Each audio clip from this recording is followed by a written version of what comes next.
एक दिन एक गांव में एक प्यारी सी कुत्ती रहती थी जिसका नाम फूली था। फूली बहुत शौकीन और दोस्ताना माहौल थी। लोगों के साथ रहना और खेलना उसकी पसंदीदा दाखिले थे। एक दिन वो गांव की बाग में छोटे से बंदर को देखती है जिसका नाम बनी था। फूली ने देखा कि बनी अकेला बैठा हुआ है और उसके चेहरे पर गम की खचकुक है। फूली ने फैसला किया कि उसे खुश करने का तरीका तलाश किया जाए। फूली ने बनी के पास जाकर पूछा, बनी, तुम ऐसे परेशान क्यों हो? क्या तुम्हें मेरी मदद चाहिए? बनी ने देखा कि फूली की नेक दिली और दोस्ती में कुछ खुशबू है और उसने अपनी कहानी फूली से शेयर की। बनी ने बताया कि इसकी दोस्ती कोई दूसरी बनी के साथ मुश्किलात की बना पर बिगाड़ दी थी और उसकी दोस्ती का एक कुदरती तलाशकारी का हिस्स भी खो चुका था। फूली ने अपने प्ले दोस्त की मदद करने का वादा किया।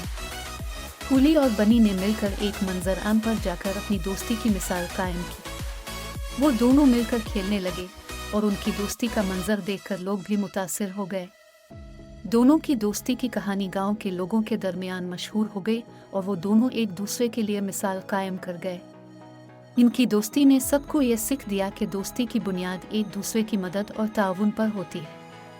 इस कहानी से ये सबक मिलता है कि हकीकी दोस्त वो होते हैं जो मुश्किलात के वक्त आपके साथ खड़े हों और आपकी मदद करें।